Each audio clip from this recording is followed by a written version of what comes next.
Gracias.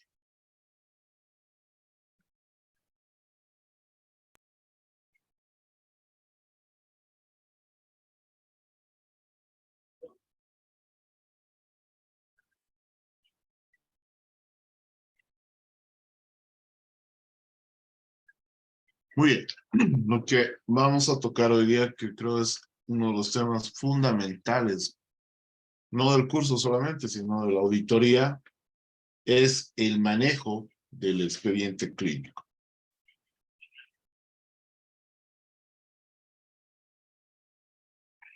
Y vamos a comenzar con este pequeño video. Hola, ¿qué tal? El día de hoy vamos a abordar el tema expediente clínico y su proyección en el pasado, en el presente y en el futuro. Antecedentes del expediente clínico. El expediente clínico surge en México hace aproximadamente 2 décadas. En 1999, la NOM 168-1998 implicó el desarrollo institucional del expediente clínico al establecer los criterios obligatorios en relación a este. En 2003 se modifica esta norma, entre otras cosas, para permitir el uso de medios tecnológicos e integración del expediente clínico sujeto al cumplimiento de disposiciones legales aplicables. En 2010 se publica la NOM 024, que establece los objetivos funcionales del expediente clínico electrónico, garantizando la interoperabilidad, la confidencialidad y el uso de los estándares. Aspectos legales, normatividad del expediente clínico. El marco legal con respecto al expediente clínico debe cumplirse de acuerdo a la legislación mexicana. De acuerdo al artículo 4 de la Constitución Política, todos tenemos derecho a la protección a la salud. Por ello se adaptaron estrategias para las normativas de la documentación que se maneja en el sector salud, como es el expediente clínico, documento legal contenido en la norma oficial 004, así como la realización adecuada, correcta y completa de la historia clínica, basándose en los requerimientos de la Secretaría de Salud de acuerdo a la norma oficial 168. Importancia desde la perspectiva de investigación. Las historias clínicas de los pacientes son utilizadas para estudios de planificación de la salud pública, para la investigación clínica y epidemiológica de un área geográfica que presenta una condición de salud específica. Son incluidos y seguidos en el tiempo. En México, ¿quién es el posesionario del expediente clínico? La norma oficial mexicana 004 considera que los expedientes son propiedad de la institución que presta el servicio, considerando solo la posibilidad de que el titular tenga un resumen de este. Definición de expediente clínico. Es un conjunto único de información y datos personales de un paciente, integrado por documentos mediante los cuales se constatan las intervenciones de salud del paciente, incluidos datos sobre el bienestar físico, mental y social del mismo. Toda esta información dentro de un marco legal. Tipos de expediente clínico. Existen 3 tipos: de hospitalización, de consulta externa, de emergencia. Documentación que forma parte del expediente clínico. Historia clínica, que contiene referencias médicas, notas de evolución, historias clínicas, consentimiento informado, indicaciones médicas. También documentos como son escritos, gráficos, imagenológicos, electrónicos, magnéticos, electromagnéticos, ópticos, magneto-ópticos y de otras tecnologías. Objetivos y justificación del expediente clínico. Tiene 3 objetivos principales: clínicos, jurídicos y estadísticos. La justificación es llevar un registro que brinde diagnóstico, pronóstico y tratamiento adecuado. Beneficios de un expediente clínico debidamente integrado. Le permite al paciente contar con una constancia escrita sobre su estado de salud en el momento que se le brinda atención. Mejora la atención médica, más precisa y dirigida hacia sus propias necesidades y con mayor calidad. Se presta como una herramienta válida de docencia e investigación. Es una evidencia de la capacidad del médico, su habilidad y experiencia. Es un reflejo de la atención recibida por el paciente. Es una prueba de participación de los integrantes del equipo de salud. Demuestra la realidad de los hechos en un procedimiento administrativo o judicial. ¿Qué es el expediente médico electrónico? Se trata del conjunto de información almacenada en medios electrónicos, centrada en el paciente, que documenta la atención médica prestada por profesionales de la salud con arreglo de las disposiciones sanitarias dentro de un establecimiento de salud. Ventajas del expediente clínico electrónico. Mejora la velocidad del manejo de la información, mayor almacenaje, aumento de la seguridad de los expedientes, permite mayor accesibilidad y disponibilidad de la información, permite utilizar mejor la infraestructura del hospital, aumenta la eficacia por disminución del tiempo de manejo de la información y aumenta la flexibilidad.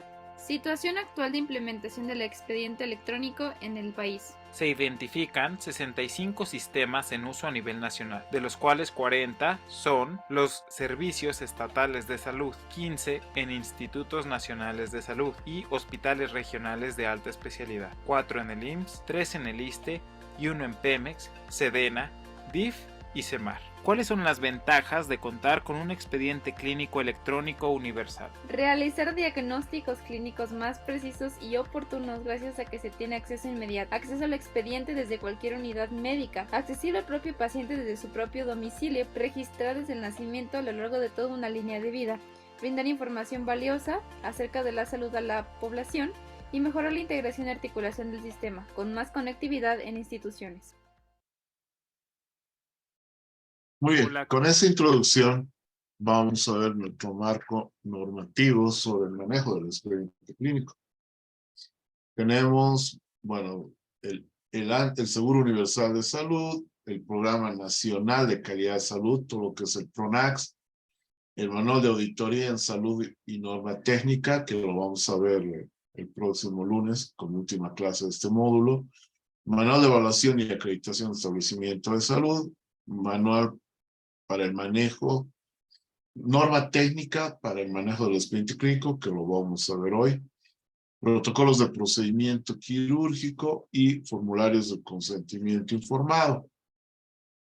Esos son los dos expedientes que vamos a hablar en la clase del manejo del expediente clínico y obtención del consentimiento informado. Publicación 64 y 65. También tenemos la Ley de Donación y Trasplante de Órganos y Tejidos, Ley 1716, la Ley de Medicina Transfusional y Bancos de Sangre, Ley 1687, del Medicamento 1737 y el Código de Salud, que es un poco antiguo, el Decreto Ley 16.998 del 79. En cuanto al consentimiento informado, vamos a verlo de hecho ya saben que es el artículo 44 de la Constitución Política. En el Código de Salud está en el artículo 5 y 144. En la Ley 31 habla el artículo 10, el artículo 12, en su inciso I y J, y el artículo 13 en el inciso E sobre el consentimiento informado. En decreto reglamentario, el artículo 14. En el Reglamento General de Hospitales está en el artículo 42. En el Código de Ética y Deontología del Colegio Médico está en el artículo 22, 23, 115 y 116. En el Código Civil, en el artículo 14. Ya hablando del expediente clínico, en la Ley 3131 está en el artículo 10, artículo 12, inciso J. En el decreto reglamentario, artículo 12, artículo 17. Hay para la Seguridad Social un reglamento de elaboración y manejo y archivo del expediente clínico en entidades de seguridad a corto plazo, por resolución administrativa 158/2005. En el reglamento de hospitales está en el artículo 37 y en el Código de Ética y Deontología, cuando habla de documentos médicos en el expediente clínico, están el artículo 132 al 141. Entonces, básicamente, en todo el país es esta la norma que va a reglamentar el manejo del expediente clínico en Bolivia. ¿Cuáles son los objetivos de tener un buen manejo del expediente clínico? Primero, que es una guía que nos va a permitir un proceso de atención médica que se adecue a la ley, a la normativa. ¿Cuáles son los objetivos generales o los objetivos que nos permiten tener un buen manejo del expediente clínico? Permitir una adecuada comunicación entre el equipo de salud, dar continuidad al seguimiento del proceso de salud-enfermedad del paciente, aumentar la seguridad del paciente y mejorar la toma de decisiones. Estos son los documentos oficiales en todo Bolivia, donde los médicos tenemos que regirnos en base a las normas nacionales de atención clínica y en los protocolos de especialidad, cuya resolución ministerial es 1880, que tenemos las diferentes especialidades. El ASUS, hace 2 años, ya actualizó estos protocolos, pero solo para validez de la seguridad a corto plazo. Este video lo vamos a ver, que es muy interesante. Y ya estamos con el doctor Vadim Mischanchuk. Él es abogado, asesor jurídico en temas de salud, especialista en responsabilidad profesional médica, y él pertenece a la Asociación de Médicos Municipales. Yo sé que este tema va a dar mucho que hablar. Va a hablar acerca de mala praxis. ¿Cómo te encontrás, Vadim? ¿Cómo estás, Ana? Un gusto tenerte en el programa. Igualmente estar acá con ustedes. Y para hablar de un tema que no se habla mucho, no sé si se teme, si no se sabe, si se desconoce. Mira, es un tema tabú, porque involucra muchas cuestiones. La verdad es que yo prefiero, en vez de hablar de mala praxis, prefiero decir que estamos frente a una situación que se viene dando, un aumento en la cantidad de juicios contra los profesionales de la salud, y esto se debe, y voy a retomar un poco parte de lo que dijiste al comienzo del programa y lo que hablábamos antes de empezar el programa, se debe a que hay una ruptura en la relación médico-paciente y se debe a que no se trabaja en la prevención. Vos bien lo dijiste cuando empezaste recién el programa, hay que trabajar sobre la prevención, porque los juicios de mala praxis tienen 2 lados. La supuesta víctima de la supuesta mala praxis y el profesional de la salud víctima de un juicio, que no es nada grato para un profesional de la salud vivir 5, 7 o 10 años sometido a un proceso, civil o penal. Entonces me parece que hablar de mala praxis nos tiene que llevar a dar un paso más adelante. Estamos en el año 2014. Esta problemática empezó hace mucho, ya por los años 60 en Estados Unidos, y tuvo su eclosión acá en la década del 80, 90. Tenemos que hablar de prevención, Ana María, y tu programa y vos sos especialista en eso y en los problemas de la sociedad que tienen que ver con la salud.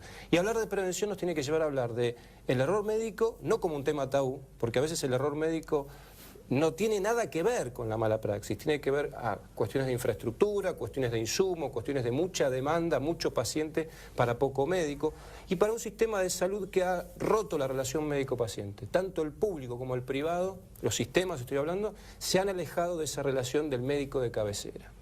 Entonces hay que hablar de prevención, hay que hablar de error médico. El error médico está descrito en toda la bibliografía médica, hay que informarle al paciente, y hay que hablar de la seguridad del paciente. Y con todo eso yo creo que vamos a ir bajando la conflictividad que existe hoy entre los pacientes y los médicos. Bien, Vadim, ¿vos pensás que actualmente hay más juicios de mala praxis? Sí, año tras año, por trabajar en la Asociación de Médicos Municipales y por tener dedicación exclusiva a temas de responsabilidad profesional médica, te digo que sí, que año tras año sube la cantidad de juicios civiles y penales. ¿Por qué? Porque hay más, de pronto más operaciones, más asistencia, más qué, o menos qué.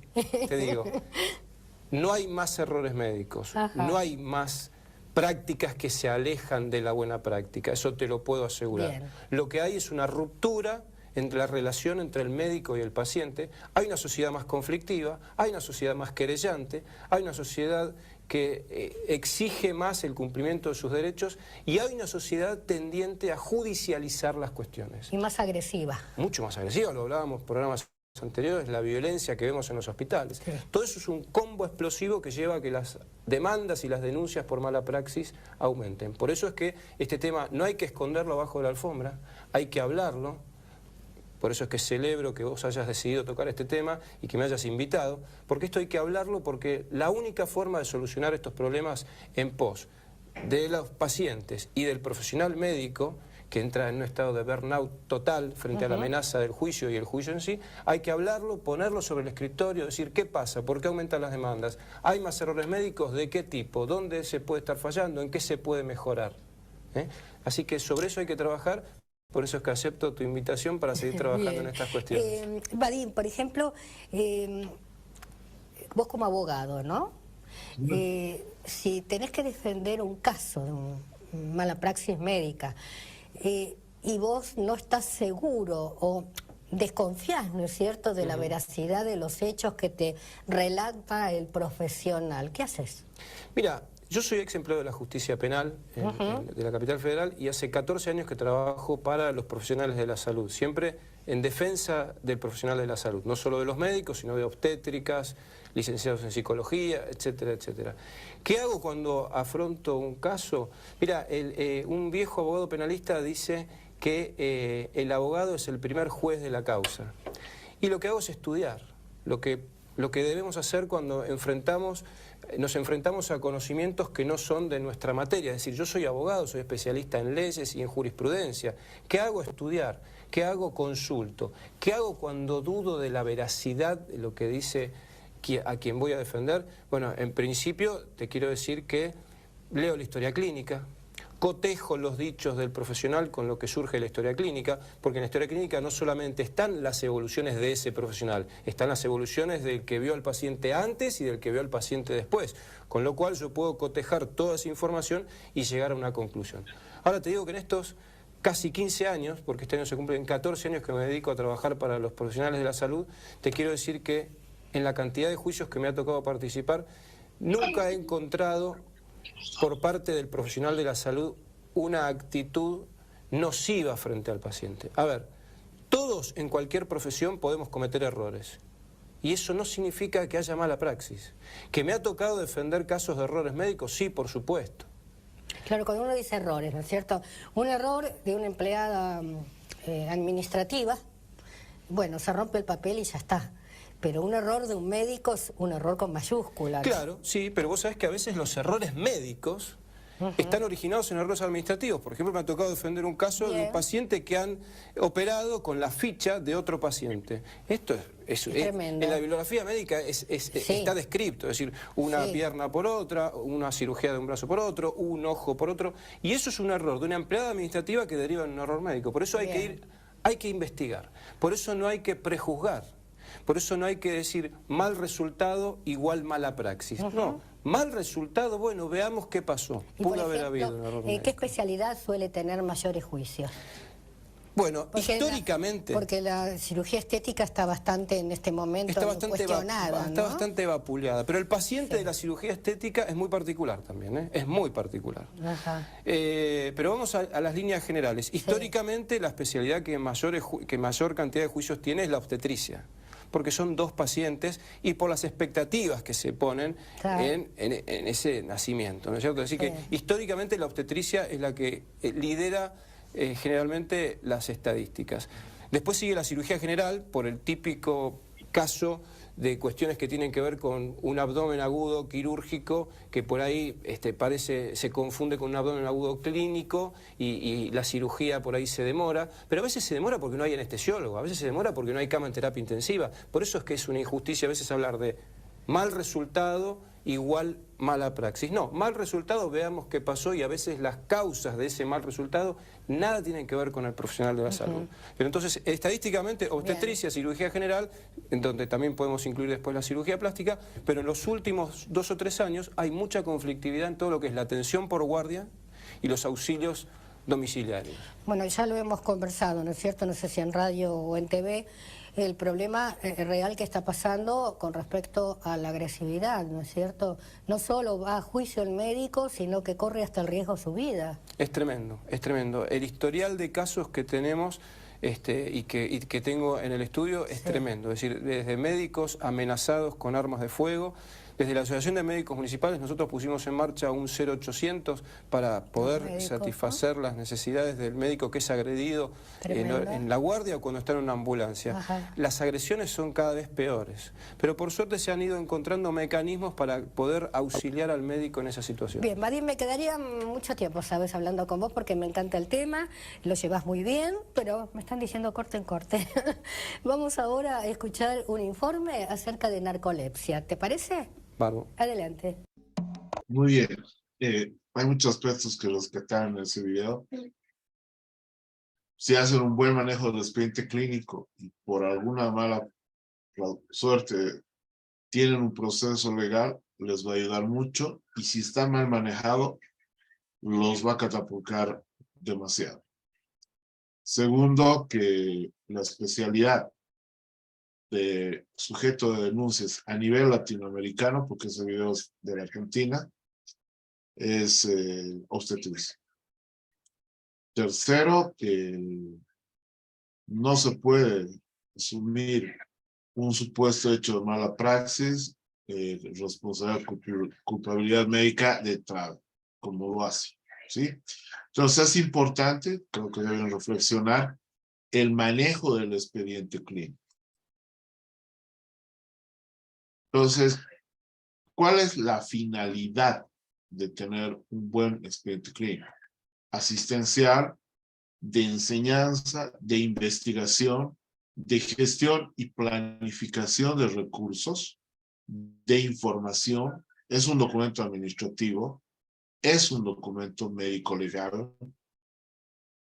Nos permite hacer un control de la calidad asistencial y la comunicación. ¿Cuáles son las condiciones básicas del expediente clínico? Veracidad, carácter científico, integridad, sujeción a la norma, secuencialidad, disponibilidad, exclusividad, unicidad y codificación. El contenido del expediente clínico, que eso lo vamos a ver en el artículo 12 al 14 de la norma técnica del manejo del expediente clínico, básicamente tiene tres partes. Un contenido general, que a su vez va a tener un contenido asistencial y administrativo. En el administrativo estará todos los documentos de filiación o datos sociodemográficos del paciente, y en el asistencial estará todo el proceso del acto médico, todo el acto médico en el proceso salud-enfermedad. El contenido específico, que es lo que vamos a ver hoy día, sobre todo en un expediente clínico de hospitalización, y un contenido adicional que va a haber una parte adicional. Este es como un abstract, un resumen cuando entramos en un artículo. Este es el resumen de la clase de hoy. Son 7 partes. Hay una primera parte donde está la papeleta de internación, el cuadro de registro de signos vitales, las notas de ingreso o admisión, la epiclisis, la historia clínica, los formularios de consentimiento informado, que vamos a tener en el segundo módulo una clase exclusivamente de consentimiento informado. La segunda sección son los exámenes complementarios o de gabinete, va a decir laboratorio, imagenológicos, etc. La tercera sección, notas de evolución e interconsultas, resultados de juntas médicas, de informes médicos. La cuarta sección va a ser protocolos de procedimientos invasivos, quirúrgicos, anestesiológicos, odontológicos.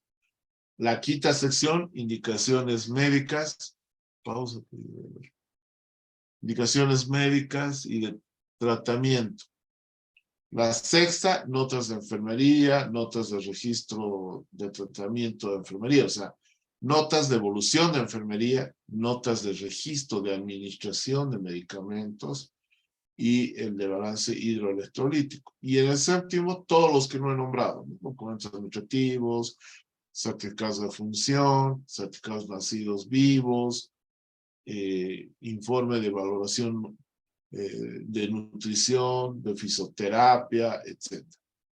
Principios: claridad y pulcritud, precisión en la descripción, apoyo gráfico e identificación.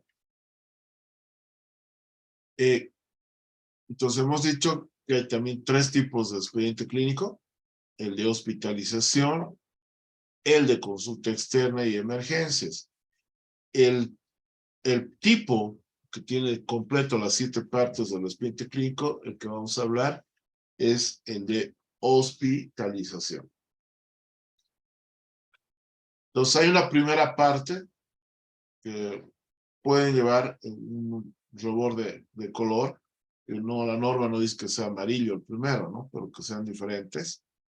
En esta primera sección habíamos dicho que estaban el resumen de admisión o egreso hospitalario o el documento administrativo,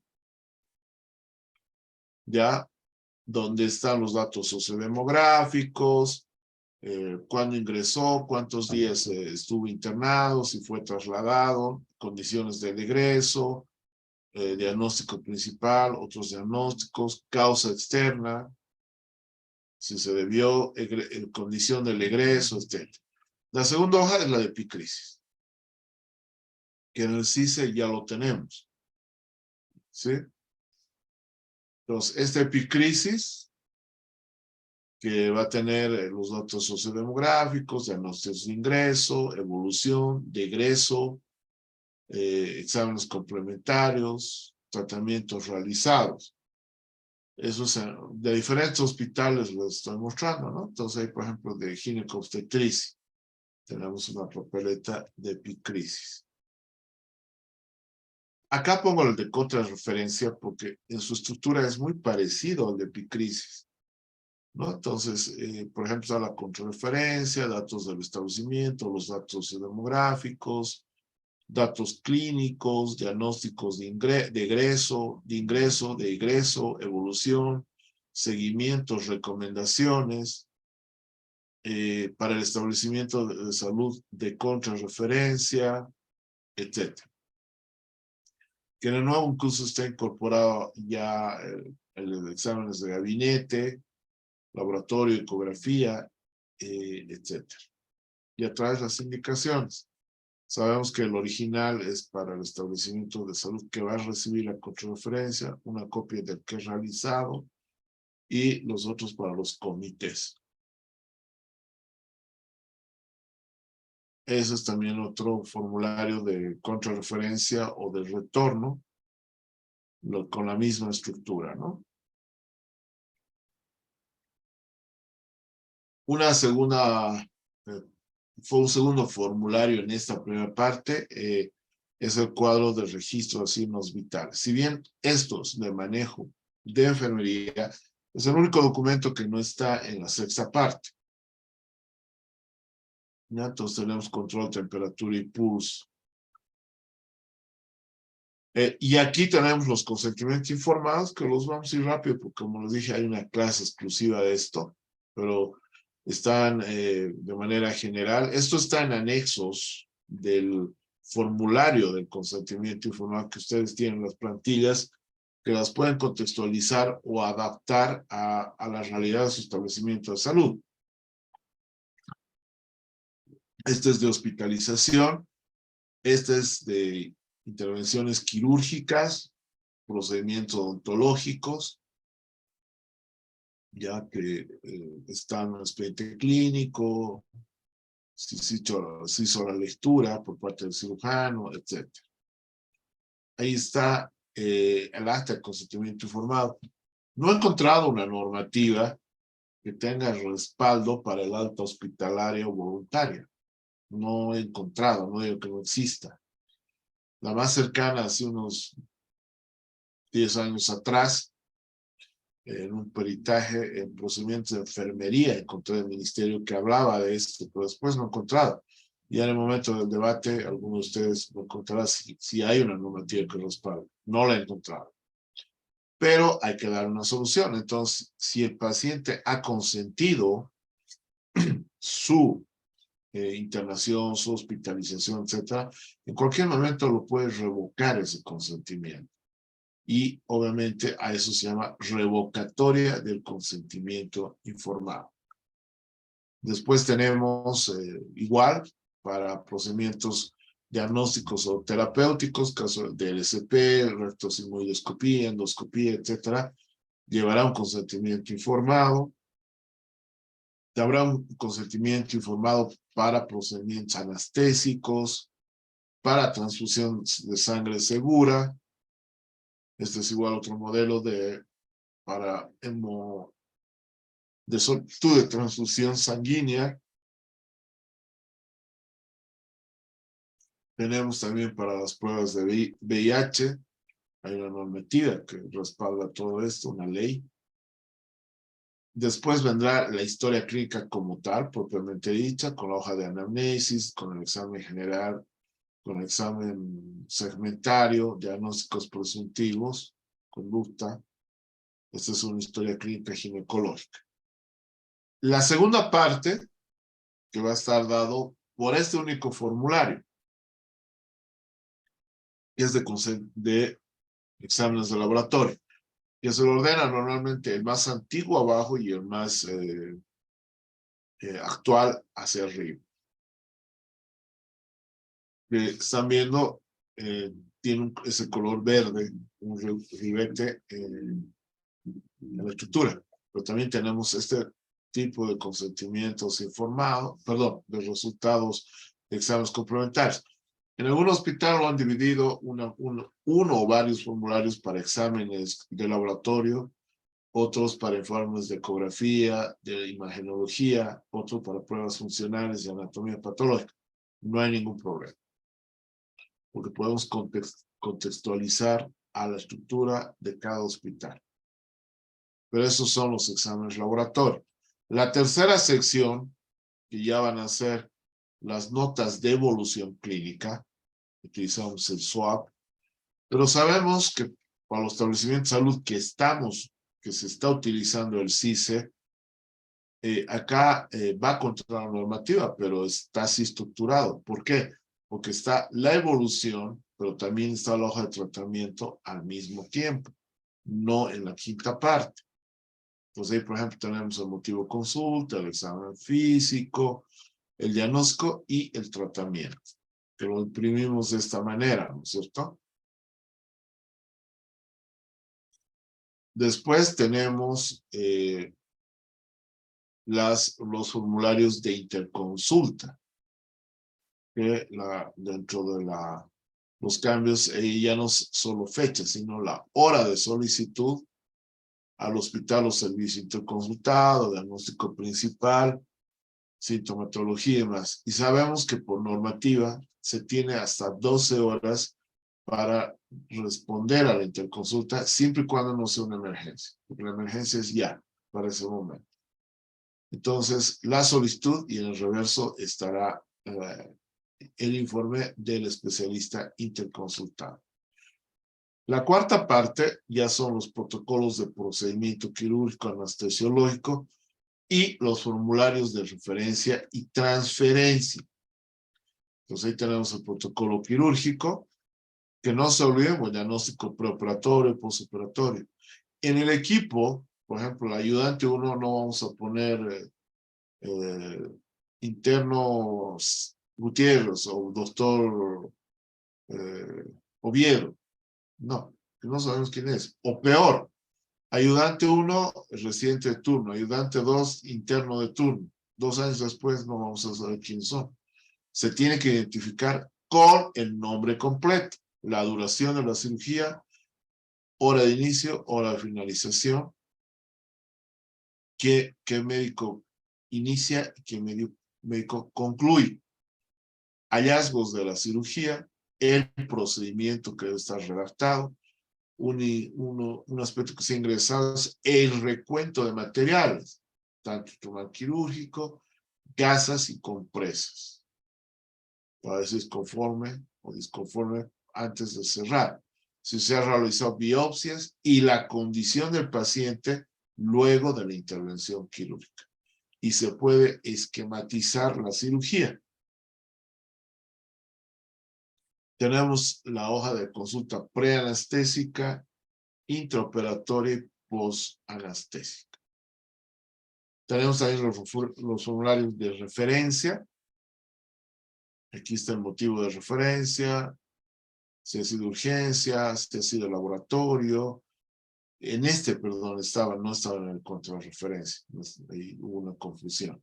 Si es interconsulta, etc. Y para el establecimiento. En la contrarreferencia no va, era en la de referencia. Y ahí está, en el reverso está el instructivo de cómo llenarlo. Lo mismo, el original irá al establecimiento de salud donde se realiza la referencia, una copia al establecimiento de salud que hizo la referencia y ambos para los comités. Ahí tenemos un formulario de referencia o transferencia para pacientes con tuberculosis. Y tenemos las hojas de transferencia, que sabemos que lo podemos transferir pacientes de un servicio a otro o de un establecimiento de salud del mismo nivel a otro del mismo nivel. de resolución. Tenemos la quinta parte, que eran la hojas de prescripción o de órdenes médicas. Sabemos que la primera parte es confort del paciente, hay una segunda parte de soluciones, una tercera de antibióticos, cuarta de analgésicos, quinta de otros medicamentos, ¿no es cierto? Ese es el orden que nos han enseñado en semiología. La sexta sección es exclusivamente para enfermería. Están las notas, bueno, puede haber esta nota de signos vitales, aparte del cuadro que tenemos en la primera parte. Por ejemplo, este del Hospital del Norte en La Paz lo utiliza. Tenemos las hojas de evolución de enfermería, que cuando veamos en el tercer módulo, auditoría en enfermería, me adelanto a decirles que las enfermeras también tienen su forma de evolucionar, que es el SOAPIE, subjetivo, objetivo, análisis, plan, intervención y evaluación. La parte médica sobre SWAP. Tienen su propio sistema de diagnóstico, que es el NAND internacional, de nosotros es CIE-10. Después tenemos el formulario de administración de medicamentos. Algunos mantienen en la hoja de Cardex. Ahí está los reportes o evoluciones de enfermería. Y la hoja de tratamiento y medicamentos administrados. Chuquisaca, todas las enfermeras se han puesto de acuerdo y utilizan esto, donde está ya la fecha de vencimiento, tolerancia, reacciones adversas, etc. Tenemos la hoja de balance de balance de líquidos electrolitos o ingeridos y eliminados. Ese es control de agua ingeridos o eliminados. Tenemos la séptima parte, que es lo que les decía. Aquí puede entrar epicrisis de otras internaciones anteriores, protocolos de autopsia, copias certificadas de función, de nacido vivo, etc.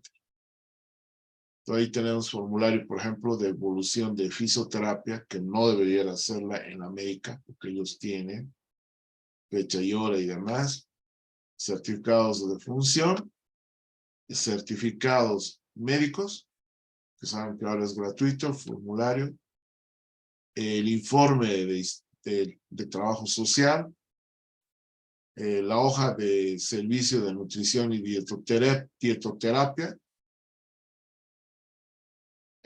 La normativa es la que indica en las 7 partes. Si bien la normativa indica para consulta externa y también indica para hospitalización, no se aplica la normativa actual.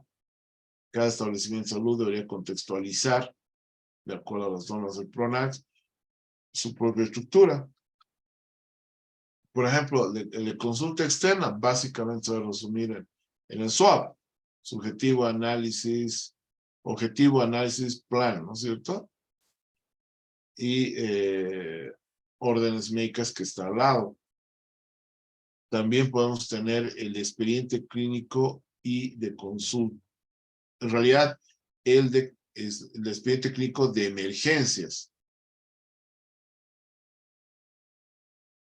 Entonces, el de emergencias, que ha sido también modificado al que tiene el Hospital Japonés de Santa Cruz, que lo hemos contextualizado en el Santa Bárbara, este modelo, porque ustedes saben que es para ayer todo, o sea, no va a tener tiempo de estar informando exquisitamente, detalladamente, ni enfermería. Entonces, ahí está el motivo de consulta, antecedentes, el examen físico. Primero, el primario, que es, de acuerdo a la TLS, es el ABCD, ¿no es cierto? El secundario, que eso lo harán en sala o después. El diagnóstico, lugar de atención, si ha habido un sistema prehospitalario, si ha habido interconsultas de emergencia, una evolución, el tratamiento, la vía y el horario. Incluso al lado puede firmar la enfermera la administración. Si hay un paciente en paro, un paciente choqueado, tenemos que actuar en ese momento. También se puede utilizar estos historias clínicas con mapas corporales para localizar lesiones. Ahí tenemos antecedentes personales, tenemos la evaluación primaria, donde está A, que es vía aérea, B, que es ventilación, C, que es circulación, D, que es déficit neurológico, y E, exposición. Indicaciones, y se puede esquematizar las lesiones. Ahora vamos a hablar del expediente clínico, de su ordenación, de su paginación, de foliado y un archivo final. Vamos a ver un pequeño video del archivo del expediente.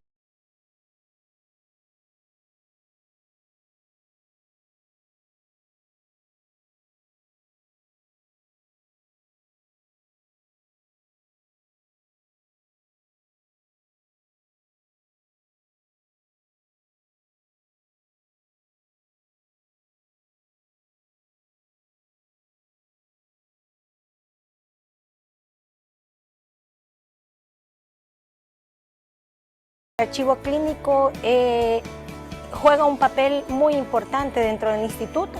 Trabajamos con tiempos. Cada hora hay ciertos pacientes citados, entonces nosotros tenemos que trabajar con esos tiempos y tenemos que movernos para cumplir ese tiempo, para que el paciente se vaya satisfecho de su consulta.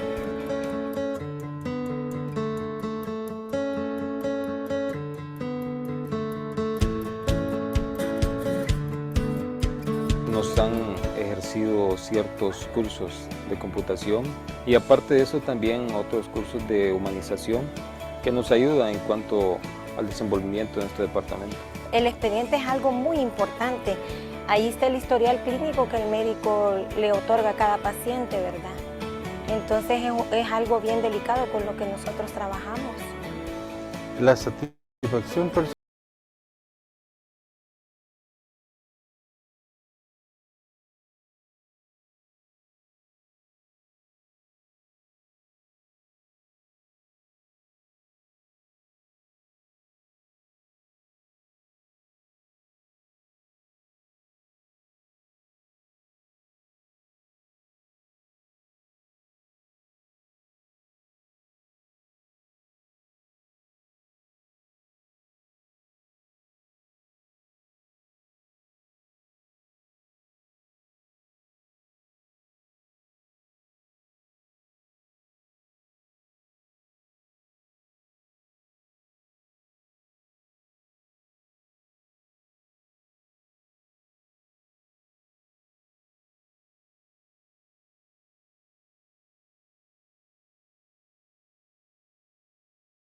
Bueno, el archivo y el manejo del expediente clínico. El de emergencias se tiene máximo 24 horas donde debe llegar al servicio de estadística y archivo. Normalmente no hay problema en eso porque por normativa un paciente de emergencias no debería estar más de 8 a 12 horas. Tiene condiciones de alta. Si es que ya está estabilizado, pasa a una de las salas, entonces hay una transferencia. Puede ser una alta hospitalaria, una alta por defunción. ¿Sí? El de hospitalización se tiene hasta 48 horas de llegar al servicio de estadística y archivo. A veces ahí se puede tener alguna dificultad. Y el de consulta externa 24 horas, que normalmente no hay problema porque los expedientes clínicos que salen en consulta externa retornan en la misma jornada. Esto se ha usado, se ha hecho en el gastro de Sucre, un formulario que hacen los de archivo, tiqueando de acuerdo a la normativa lo que debería tener un expediente clínico.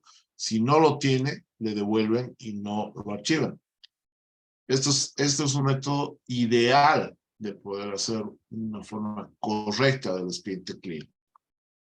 Esto es lo deseable. Ahora, ¿se necesita montar el presupuesto? No, se necesita montar. Se utiliza un folder amarillo, un EPACO, carillas de color y darle el orden. En Chuquisaca, la mayoría, por no decir un 80%, por lo menos cuando me tocó ser responsable en el CEDES, se dejó de los establecimientos de salud, en la parte incluso de salas, ya lo tienen con carátulas ordenado el expediente clínico de acuerdo a la normativa. Pero el archivo real en algunos establecimientos de salud es este. Y realmente el personal que trabaja en archivos los considero muy capaces, porque no sé cómo en sobres Manila con numeración o letras, en esa manera como están viendo que se archiva, puedan encontrar cada expediente clínico. ¿En qué casos se puede tener acceso al expediente clínico? Bueno, el paciente, que es dueño de la información, puede solicitar directamente o a través de su tutor al director del hospital una fotocopia simple del expediente clínico, un informe. Se supone, de acuerdo a la ley 3131, que de oficio, en el momento que el paciente se va, se tiene que darle su copia de la epicrisis. Eso está en la ley. Bueno, dice solicitud notariada dirigida al director, ahora no. Es una carta incluso a mano, donde solicita el paciente como titular, dueño de la información, información sobre su expediente clínico. De acuerdo a autoridad competente, puede ser por requerimiento fiscal o orden judicial también, puede haber una causa legal donde con acta se entregue el expediente clínico a través de dirección, no puede ser otra persona, de acuerdo a la normativa. Para requerimiento de auditoría médica externa, está regulado en el artículo 54 y 55, lo vamos a ver el próximo lunes. Y bueno, por requerimiento para un peritaje médico. Para eso tiene requerimiento fiscal u orden judicial. El proceso, los activos, expedientes clínicos de las defunciones o de los que están vivos, pero que van siempre yendo a consulta y demás, y pasivos. No hay una normativa que diga cuánto tiempo tiene que archivarse. Por derecho natural, por derecho consuetudinario, han asumido que los activos son, unos dicen 5 años, 10 años, los pasivos 10 años, 20 años, pero no hay una normativa que los respalde. Incluso encontrando normativos en la Contraloría General para documentación de auditorías financieras, y por lo menos hasta donde he podido buscar la normativa, no hay. Conservación del expediente clínico debe ser material impermeable y opaco, puede ser los sobres Manila. Si hay daños irreparables, puede restaurarse, o si se elimina, hay responsabilidad administrativa y civil en el personal de archivo.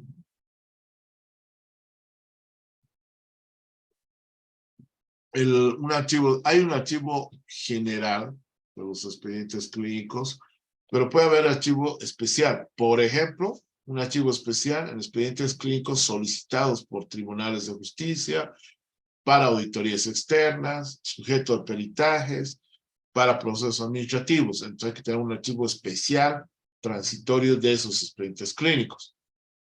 Podemos también tener expedientes clínicos por devolución, cuando no se ha hecho devolución, o sea, no tenemos constancia y aparece el expediente clínico. Entonces hay que archivarlo de otra manera porque está retenido a saber cómo ha aparecido, porque no ha sido devuelto y los extraviamos.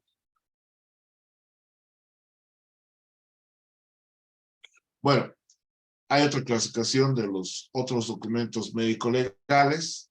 Son documentos que constituyen actuación escrita del médico con relación a los profesionales. Son variados en su estructura.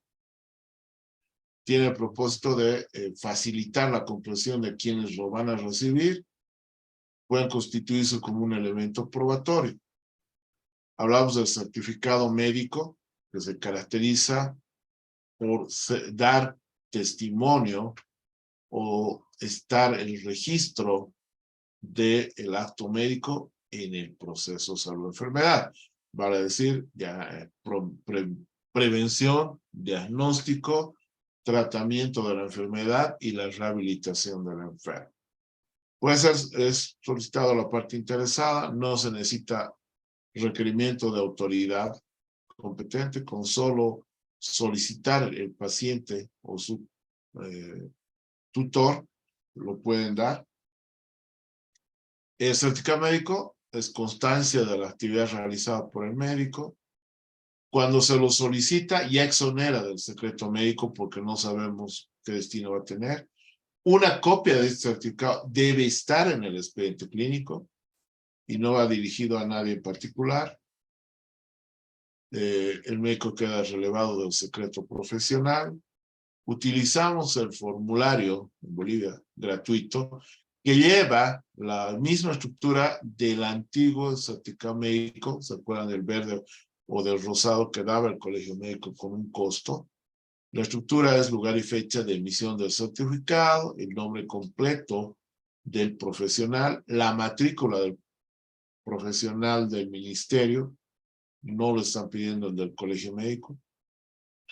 El texto que sugerimos es: certifica que, haber realizado el examen físico Juanito de los Palotes, de 28 años de edad, según la cédula de entidad tantos, fecha y hora de realizado el examen clínico, que no necesariamente es el del expediente clínico.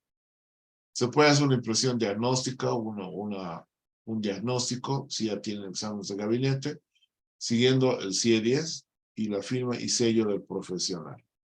Ahí está el certificado gratuito que ya lo pueden bajar del internet. Puede ser escrito directo a mano, con bolígrafo, pero con letra legible y entendible, o por métodos tecnológicos, porque incluso en algunos internos de medicina todavía he visto las máquinas de escribir. Entonces, la estructura. No se olviden la figura del artículo 201, que es la falsedad ideológica en certificados médicos.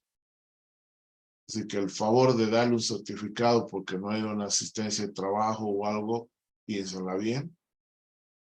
Porque este artículo sanciona con un tiempo de reclusión de 1 mes a 1 año o una multa de 30 a 100 días. Son 90 bolivianos más o menos de acuerdo al salario mínimo cada día de multa. Entonces es lo que tiene que pagar. El certificado de nacido vivo, que está en la normativa de hechos vitales. No se olviden que se lo tiene que dar tomando la huella plantar. De esta manera. El certificado de nacimiento, según la normativa, en establecimiento de salud de primer nivel, lo da el médico general, el licenciado en enfermería, el auxiliar, que ha atendido, pero al recién nacido, o sea, al niño o al recién nacido, no a la madre. Y se tiene que dar máximo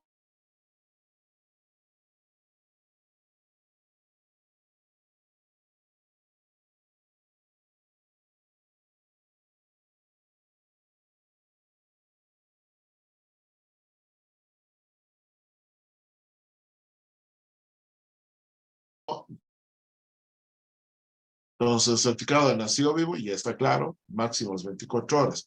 Esto está en la normativa de hechos vitales. Está el certificado de función, que debe certificar la causa y forma de la muerte. Puede llenarlo por cualquier médico que solo tenga título en profesión nacional y matrícula profesional. En caso de muerte domiciliaria y sospechosa, es emitido por el médico forense. Entonces, el certificado de defunción, que es certificar la causa y la manera de la muerte, es responsabilidad principal del médico. El certificado de defunción es obligatorio, debe dar cualquier médico tratante, el de planta o el que presenció la muerte del paciente, siempre y cuando el fallecimiento se haya dado al interior del establecimiento.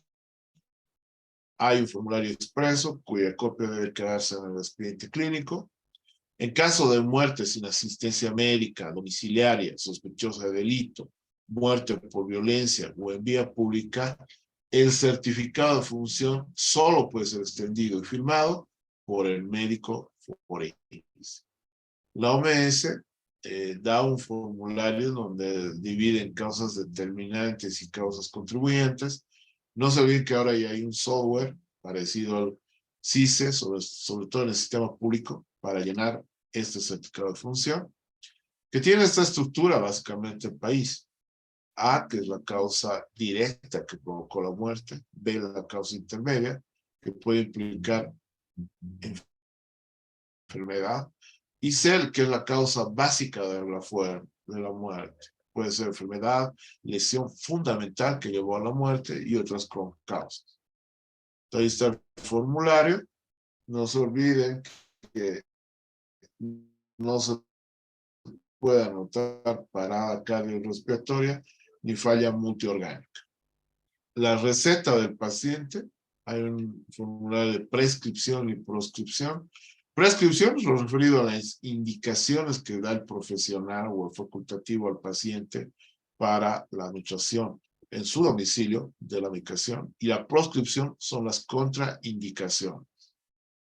Entonces, la receta o prescripción médica, su fin es terapéutico, lo emite el médico tratante o el consultado.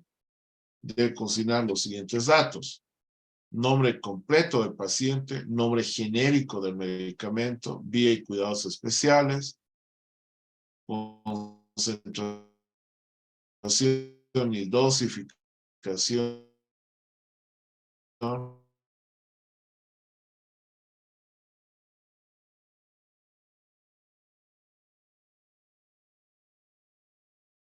frecuencia.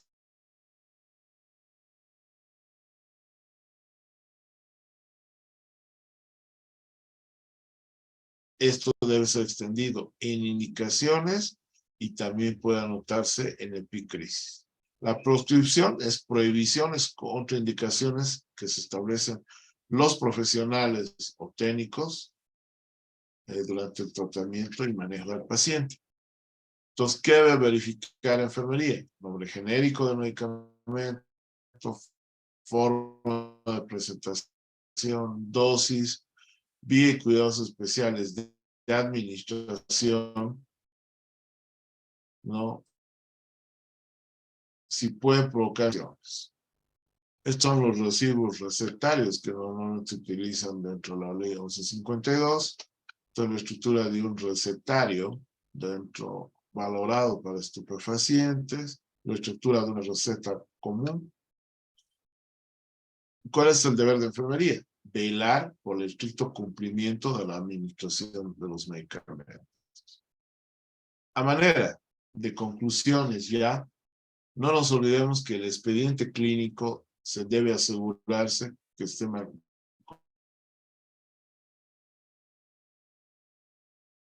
con letra orden, la pulcritud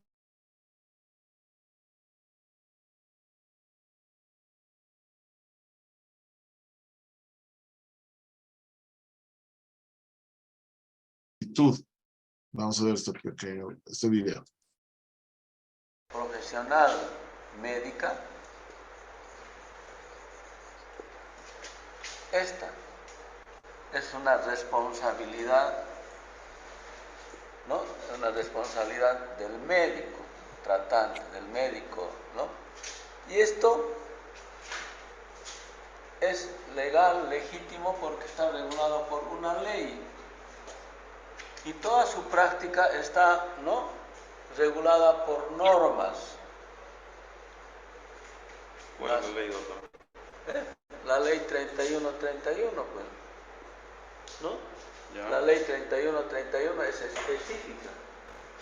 Ahora, está naturalmente el Código de la Salud, ¿no? El Código de la Salud. Y estas normas, estas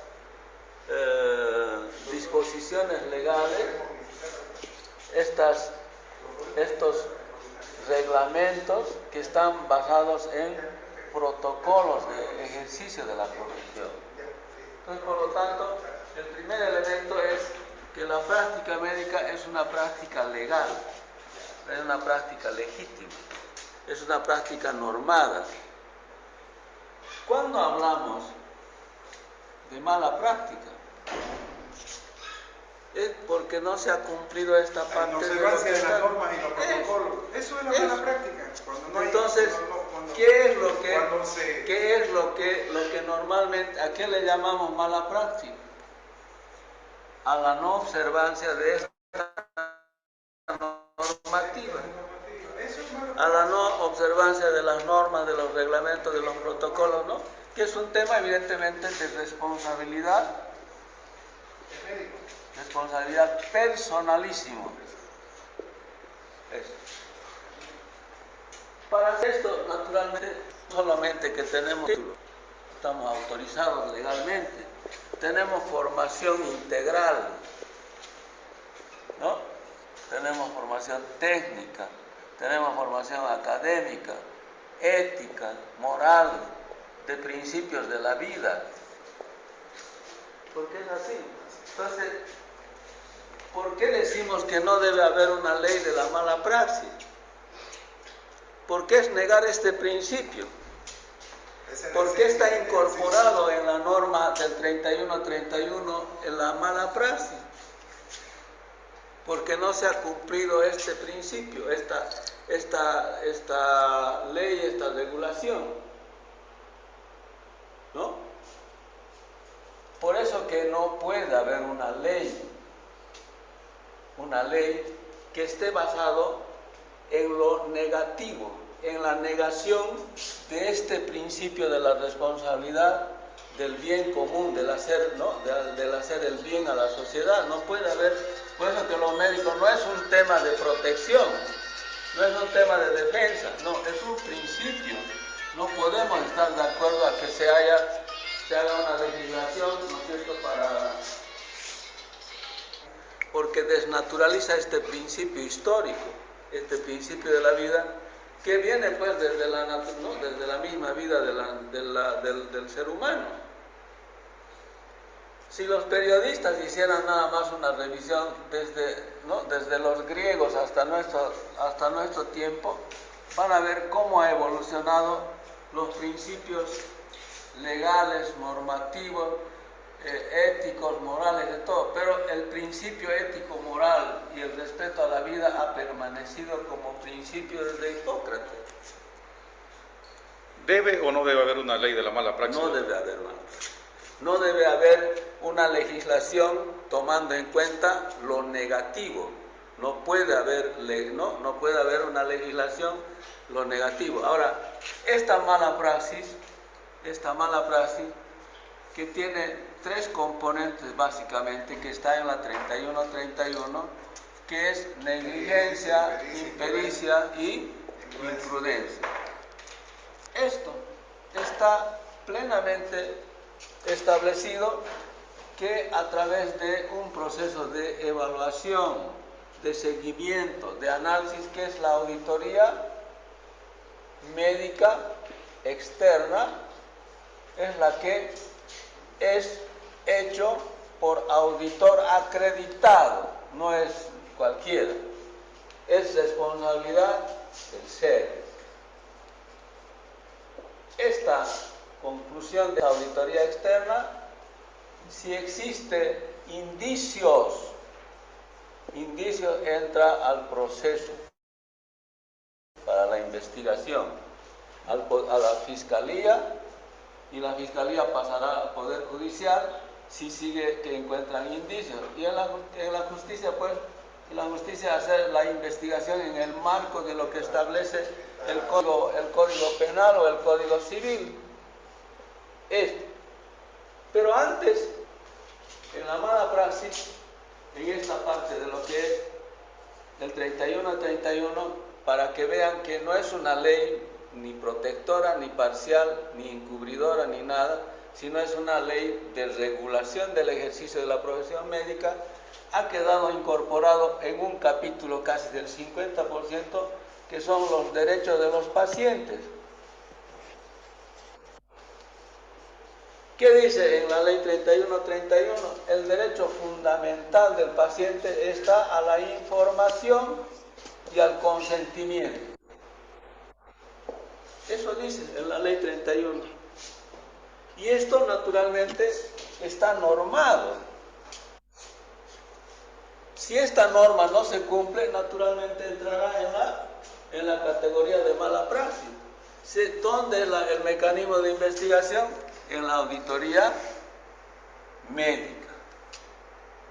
En la auditoría médica externa, porque también hay una auditoría médica interna que todas las semanas los médicos se reúnen para ir mejorando, viendo sus debilidades, lo que fuera, pero este es el que tiene valor, el valor legal, ¿no? Por lo tanto, en conclusión, un médico no puede estar de acuerdo y menos impulsar una ley, ¿no?, que esté específicamente a sancionar la práctica médica. La práctica médica.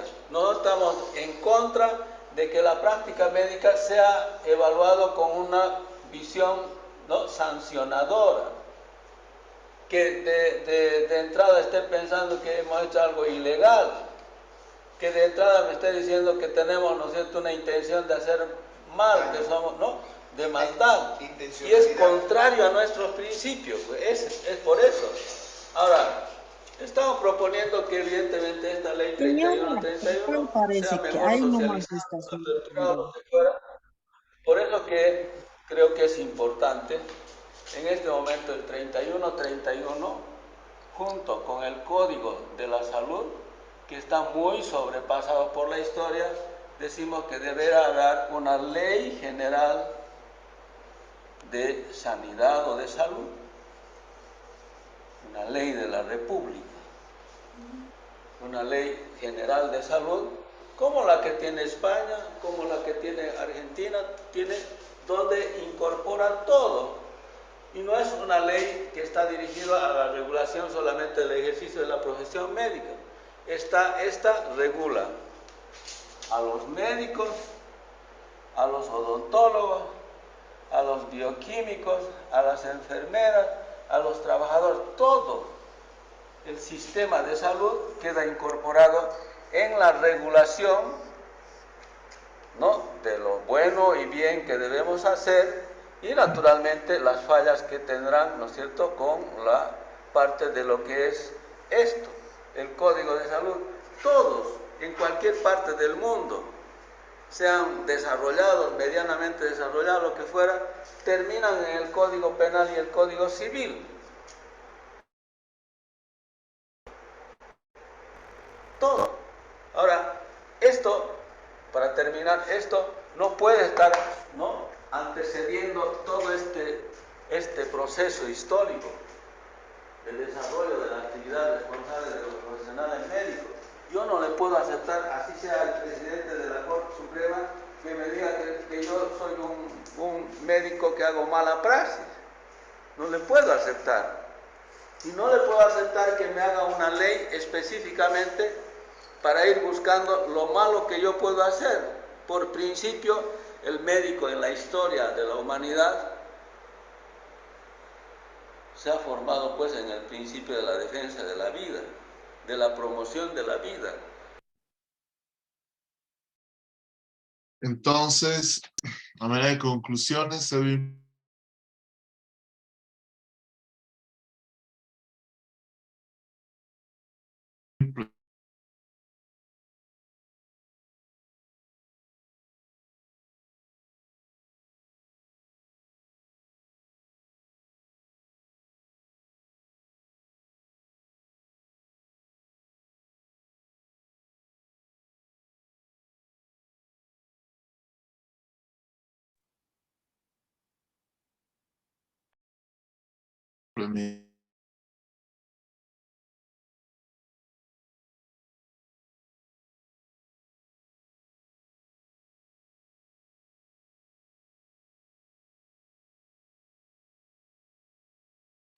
supuesta mala praxis.